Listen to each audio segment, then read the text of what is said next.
My parents threw a huge party for my brother's engagement. When I opened my gift, it was a notice for my upcoming court hearing. "You should be grateful," my mom smirked. I grabbed my stuff and walked out without a word. A week later, they called, frantic. "Please, we didn't mean it. Hi everyone. I'm 27M, and let's just say my family dynamic is complicated. I'll start by saying this isn't some overnight drama. It's the result of years, decades, really, of quiet favoritism, subtle digs, unspoken expectations, and a whole lot of pretending things were fine when they weren't. I didn't grow up in a house where people screamed at each other or threw things. Instead, it was the kind of house where silence could be louder than any shout, and smiles could be sharper than knives. I'm the youngest of two. My older brother, Silas, is 30. To my parents, Angela and Martin, he's always been the star. From the time we were kids, it was clear Silas could do no wrong. He had this natural charm about him, one of those people who just knows how to say the right thing, wear the right clothes, make the right impression. Teachers loved him. Family friends adored him. Even when he messed up, and he messed up plenty, there was always an excuse, always a justification. Silas is just spirited. He's got a strong personality. He'll land on his feet. Meanwhile, I was the responsible one, the quiet one. I followed the rules, kept my head down, did well in school, got into a decent university, and built a stable career in IT. But in our house, stability wasn't exciting. It didn't turn heads. It wasn't something you toasted to at family dinners. I used to brush it off, tell myself I didn't need their approval. And maybe, for a while, I really believed that. But when you spend your entire life watching your brother get showered with praise for doing the bare minimum while you're met with silence, or worse, criticism for doing everything right, it starts to wear you down. My relationship with my parents became more distant after I moved out at 23. I bought a small condo in a quiet area, about 30 minutes away from their house. I visited for holidays, sometimes stopped by for birthdays or Sunday lunch, but that was about it. Every time I was there, I felt like a visitor, an outsider. Even when I brought homemade food or offered to fix their router or update their devices, things Silas would never think to do, it barely earned a nod. Silas, on the other hand, practically lived at their place. Despite having his own apartment, he was always there, eating their food, borrowing their car, using their backyard as if it were his own. My parents acted like it was sweet. Like it was nice, he stayed so connected. They never once mentioned that he was well into his 20s, coasting without paying rent, while I was budgeting to afford my mortgage and saving for the future. Anyway, the real story starts about 2 months ago, when Silas announced he was getting engaged. The news dropped into the family group chat like a bomb. My mom was over the moon. She immediately called me, not to tell me the news, but to ask if I could help set up some decorations for a surprise engagement dinner they were throwing the following weekend. I didn't even know he had proposed. I said sure, because that's what I do. I show up. I help, even when it feels thankless. I showed up early that day, and the house was buzzing. My mom had transformed the backyard into something out of a magazine.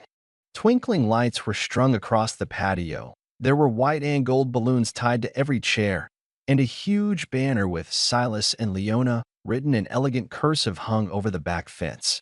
They had a catering truck parked outside and hired 2 servers to pass around little hors d'oeuvres I couldn't even pronounce. It wasn't just a dinner, it was an event. As usual, I took a quiet corner and made myself useful. I helped string up the lights, carried folding chairs, and set the tables. No one really acknowledged it. My dad gave me a short nod when I finished moving a cooler full of drinks, but that was it. When guests started to arrive, I felt like I was fading into the background. Old family friends I hadn't seen in years walked right past me to hug Silas. A few asked me, "So, what are you doing these days?" with that glazed look that told me they didn't actually care what the answer was. One even mistook me for one of the staff. I didn't bother correcting them. Silas and Leona finally arrived, and there was this whole big entrance with music and clapping and cheers. My mom teared up. My dad raised a glass. Silas ate it all up, flashing his perfect grin, acting surprised even though the whole thing was clearly planned. Leona looked genuinely happy. I'll give her that. She came over and hugged me, thanked me for coming, and asked if I wanted to sit with them. I said no thanks and found a spot near the back with a view of the whole thing. Watching from a distance had become second nature to me. Then, sometime after the main meal was served, my mom got up and tapped her glass with a fork. The crowd hushed. She stood there, glowing like it was her big night, and started talking about love, family, and how proud she was of Silas. Then she said something I didn't expect. We also have something for our other son, she said, who's made some big decisions of his own lately. I blinked. What? People turned to look at me. I wasn't sure what to do. I stood there awkwardly as she walked toward me with an envelope in her hand. A thick one. My stomach twisted. Something felt off. I didn't know why, but I had the sense I was being watched not with pride, but with amusement. Like I was the punchline to a joke I didn't know I was part of. My mom smiled as she handed it to me. We wanted to support you in your next chapter, she said, loud enough for everyone to hear. I opened it, and everything stopped. Inside the envelope was a stack of papers. Legal papers. At first, I didn't understand what I was looking at. The text was dense, printed on heavy white paper, and the heading had that cold, official font I usually only saw on government forms. I flipped through the first few pages, scanning without processing, until my eyes locked onto a sentence that made everything go quiet around me.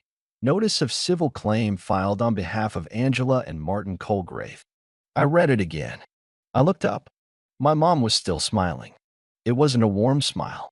It wasn't even fake nice. It was knowing. Like she was expecting this moment to land differently.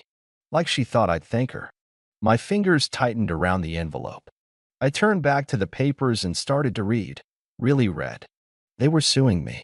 They were suing me for what they called long-standing financial obligations incurred during the period of dependency. In simpler terms, they were demanding I pay them back for my upbringing. Housing, food, school costs, medical bills, even clothes. There was a line about uncompensated emotional labor that made my vision blur for a second. They had itemized everything, page after page of carefully calculated figures. I didn't say anything. I couldn't. My ears were ringing. All around us, people were whispering. Leona looked completely stunned. Silas was frozen mid-smile, glancing between me and the papers like he'd just realized something had gone terribly off-script. I finally spoke. My voice felt far away, like it belonged to someone else. What is this? My mom's smile didn't falter. It's just a formality, she said, her voice sugar-sweet. You've always talked about standing on your own 2 feet. This is just a way to make things even. I stared at her. Even? As if I hadn't already spent my entire adult life working twice as hard for half the acknowledgement. As if I hadn't already gone out of my way to respect their boundaries, show up when asked, help them with anything they needed, and ask for nothing in return. And now, they were suing me? In front of a crowd? At a party? I looked at my dad, hoping stupidly that maybe this had gone too far even for him. That maybe he would step in and say this was ridiculous. But he just stood there, silent, hands folded in front of him. He couldn't even meet my eyes. That hurt more than I expected. I could feel people watching, waiting to see how I'd react. Some looked uncomfortable. A few looked confused. One woman in the back was actually laughing softly, like she thought it was a joke. I folded the papers carefully and slid them back into the envelope. I didn't rush. I didn't make a scene, but I felt something inside me close, like a door I had kept open for years finally swinging shut. Without a word, I turned and walked out of the backyard. No one followed me. Not my mom, not my dad, not even Silas. I drove home in silence. I didn't cry. I didn't scream. I just sat in the parking garage under my building for a long time, hands still on the wheel, staring at nothing. The envelope sat in the passenger seat like it was made of stone. I didn't answer their calls that night, or the next. Days turned into weeks. Eventually, I got an email from a lawyer, their lawyer, asking for a response by the end of the month. I didn't reply. I didn't have to. I already knew exactly what I was going to do. A few weeks passed. No word from them. Then one day, out of nowhere, I received a call from an unknown number. I let it go to voicemail. I listened to it twice. It was my dad. He sounded not like himself. Shaky, uncertain, like he had just realized the weight of what they'd done. "Please," he said. "We didn't mean it like that. It was your mother's idea. We didn't think you'd take it seriously." I didn't call back. It had been a few weeks since I'd gotten that voicemail from my dad. I hadn't replied. I didn't even think about it much at first. But as time passed, I started to feel something build up inside me. It wasn't just the anger. It was the realization that this wasn't just about a few legal papers or a poorly timed family dinner. It was about years of being overlooked, disrespected, and treated like a background character in my own life. The more I thought about it, the more I knew I couldn't just let it slide. I wasn't going to cave. They wanted me to prove something to them. Well, now it was time for me to make them prove their worth to me. The first thing I did was get my own lawyer. I wasn't sure where this would go, but I knew I needed someone who would be able to navigate the mess my parents had created. After a long consultation, we decided to file a countersuit for emotional distress and financial manipulation. The lawyer agreed that I had a strong case. It was clear this wasn't a mere misunderstanding, it was a deliberate move on their part to hurt me. They wanted money, yes, but they also wanted control. And I wasn't about to let that happen. I remember the first time I spoke to my lawyer about the counterclaim. I was sitting at my kitchen table, the papers scattered in front of me, and I realized something. I had spent most of my life trying to win their approval. Whether it was doing the right thing, being responsible, making the right decisions. But now I was going to take control back. It wasn't about money. It wasn't even about getting back at them in the way they might have expected. No, I wasn't going to make a scene. I wasn't going to yell or scream. I was going to hit them where it hurt, their precious reputation, the one they cared about more than anything else. I'd show them that they couldn't just walk all over me anymore. Over the next few weeks, I gathered everything I could to build my case. Texts, emails, documents. Anything that proved how much they had taken from me, how their actions had affected my mental health, my career, and my personal life. My lawyer helped me structure everything. She was clear that we'd have to approach this carefully, but that there was enough evidence to make a strong case. Once everything was ready, we filed. The news hit my parents about a week later. I'd made sure to make it public. The filing wasn't private, and the last thing my parents wanted was for their friends, colleagues, and the people they'd spent so much time impressing to know that their son was taking them to court. And then, the call started. I didn't answer at first. I didn't want to engage. But one afternoon, about 2 weeks after the filing, I found myself standing in my kitchen with my phone in my hand. I've been avoiding my mom's calls for days, but this time, something told me I had to pick up. "Hello," I said, trying to keep my voice steady. "Is this a joke?" My mom's voice was shaking, not in anger, but in desperation. "We never meant it to go this far. You know that, don't you?" I leaned against the counter, taking a deep breath before speaking. "You made it go this far, Mom. I didn't want any of this. But you pushed me into a corner. I've tried for years to make you proud, to do things the way you wanted. And all I got in return was manipulation and disrespect." There was silence on the other end for a moment. I could practically hear her scrambling for the right words. "Don't be ridiculous," she finally said, her voice tight. "This is not the way you repay your family. This is not the way you treat us." I wasn't backing down now. "No, this is how you treat me," I said. "You and Dad have always put Silas above me, and I've always had to take what I could get. But now, I'm done. I'm not playing this game anymore." I could hear her breathing heavily, probably trying to hold it together. "You're making a huge mistake," she said, her voice low, almost pleading. "Please, let's talk about this. Let's fix it. You don't want to go through with this. It's going to tear this family apart." "Funny," I said. I thought that was already happening. I hung up before she could respond. That night, I felt nothing. It wasn't relief. It wasn't joy. It was just calm. It was like I had finally exhaled after holding my breath for so long. I had taken my first step toward doing something for myself, something that wasn't about trying to please anyone. The next few days were tense. My parents didn't contact me directly again, but I knew they were talking to other family members. I started to get messages, people I hadn't heard from in years, asking if it was true, if I was really suing my parents. Some were concerned. Others were just curious. A few people told me I was being dramatic or overreacting. But the thing was, those weren't the people I cared about anymore. They weren't the ones who had been there when I was the one constantly giving, bending over backward, and getting nothing in return. And as for Silas, he didn't reach out either. I didn't expect him to. He was too busy enjoying the spotlight of his own engagement. He had always been good at pretending everything was fine, pretending he didn't see the cracks in the family. He wasn't about to change now. Days turned into weeks, and things between my parents and me stayed silent. No one came to me with any apologies. No one tried to make amends. They didn't realize that the longer they waited, the worse it was going to get. Their reputation, everything they'd spent so much time building, was starting to crumble. It wasn't long before they realized they'd made a huge mistake. I could almost feel it in the air, like the slow, creeping awareness that they had crossed a line they couldn't undo. Then, one day, I got another voicemail from my dad. I didn't listen to it immediately. I knew what was coming. They were panicking now. They had underestimated how far I was willing to go. When I finally played the message, his voice was frantic. "Please, we didn't mean it like that. We just wanted you to understand.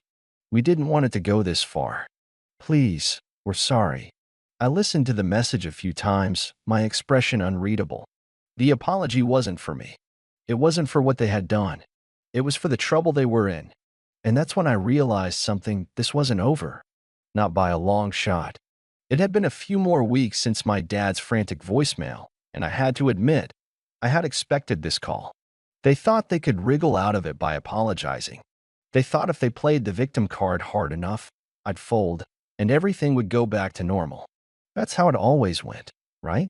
I'd been the one who gave in, over and over again. But not this time. I didn't reply to his voicemail. Instead, I waited. Then, the letter came. It was from my lawyer, and when I saw the envelope, my stomach dropped. I didn't know what to expect anymore, but this was different. This wasn't an email or a phone call. This was real. I opened it carefully, my hand steady, and read the contents. The letter was from their lawyer, requesting a meeting to discuss a settlement. A settlement. I almost laughed. They didn't want to go to court. They didn't want their dirty laundry aired out in public any more than I did. But they had pushed me too far. I didn't need their settlement. But the lawyer inside me realized this was a moment. They were finally acknowledging that they were in deep trouble. I responded in kind, agreeing to a meeting. But I made it clear this wasn't about money. It wasn't even about the legal case anymore. This was about making them face the reality of what they'd done. When the day of the meeting came, I walked into the conference room with a calm that surprised even me. My lawyer was beside me, prepared to handle the legal side. The Colgraves walked in a few minutes later. My mom's face was tight, her smile was absent, and my dad, who had once been so sure of everything, looked like he had aged 10 years in the past few weeks. The weight of their mistakes had finally caught up with them. They sat down across from me, the tension palpable. My mom opened her mouth to speak, but I held up my hand. I wasn't here to listen to their excuses anymore. I wasn't here to hear about how they didn't mean it or how this wasn't the way they wanted things to turn out. I was done being their emotional punching bag, done trying to be the child who forgave them at every turn. This time, I was the one who was in control. "Here's the thing," I started, voice steady. "I don't want money. I don't want anything material from this. What I want is for you to understand that everything that's happened over the years, wasn't just hurtful. It was cruel. And I want you to acknowledge that." My mom's face flushed. "We never meant to hurt you," she said quickly, trying to reclaim control of the conversation. "But I wasn't having it. You did. You took advantage of me for years," I said. "You've always seen me as a tool to get what you wanted. I wasn't allowed to have my own life, my own dreams. You manipulated me into taking care of you while you pushed me aside at every opportunity. They sat in silence. My dad looked like he wanted to speak, but I could see the resignation in his eyes. This wasn't a situation where they could make me feel guilty anymore. Not when the truth was out in the open. I want an official public apology, I continued, and I want this to be made clear to everyone who's ever assumed you were a perfect family. I want them to know what really happened. I want everyone who's ever treated me like the villain in this story to understand the truth. That's the price of your apology. Not money, not possessions. I'm not going to let you walk away from this unscathed. They didn't say anything right away. My mom's eyes flicked toward the floor, then to my dad, then back to me. Her hands were folded in her lap, so tightly her knuckles had turned white. The expression on her face was almost unreadable, part disbelief, part wounded pride, but there was something else behind it too. Fear. Not the dramatic, teary-eyed kind she used to fake when trying to guilt me, but a quiet, dawning realization that the roles had finally reversed. She wasn't in control anymore. She hadn't expected me to set terms. She certainly hadn't expected those terms to involve making their behavior public. In her mind, apologies were whispered in private, if given at all, and then swept under the rug where no one had to acknowledge them again. She hadn't prepared for consequences. For a long time, I don't think she believed consequences applied to her at all. But this wasn't a suggestion. It wasn't a conversation where they could pivot or twist my words into something more convenient. This was a demand. And by the look on her face, I knew she realized that. My dad finally broke the silence, his voice hoarse and a little cracked, like he hadn't used it much in days. "You can't do this," he said, slowly, deliberately, as though he still hoped I might reconsider. "It'll ruin everything we've built." I let the words hang in the air before I answered. I wanted him to feel the weight of what he was really saying. "Everything you've built?" I repeated, keeping my voice calm. "You mean the image, the illusion of being the perfect family, the illusion that you're generous, loving parents who always had their children's best interests in mind." He didn't respond. His jaw clenched. "You built your reputation on manipulation," I said, more firmly now. "On guilt-tripping, controlling, and exploiting people to serve your needs. You taught me that my feelings were inconvenient, that my successes only mattered if they benefited you. You painted me as difficult any time I wanted something different from what you planned for me." I turned my eyes back to my mom. "You pushed me into roles I never wanted and made me believe I owed you everything. You made me feel like I was selfish for even dreaming of independence. But that's over." The room was quiet again, except for the soft sound of someone shifting in their seat, maybe the other lawyer. The silence was heavy and long. I could feel their discomfort growing, like a kettle about to boil. My mom opened her mouth as if to speak, then closed it again. Maybe she was realizing that no amount of protest would change the fact that the people around us would find out, that they would finally see behind the mask. "I'm not here for money," I said, voice low but steady. "This isn't about a payout or revenge. It's about truth.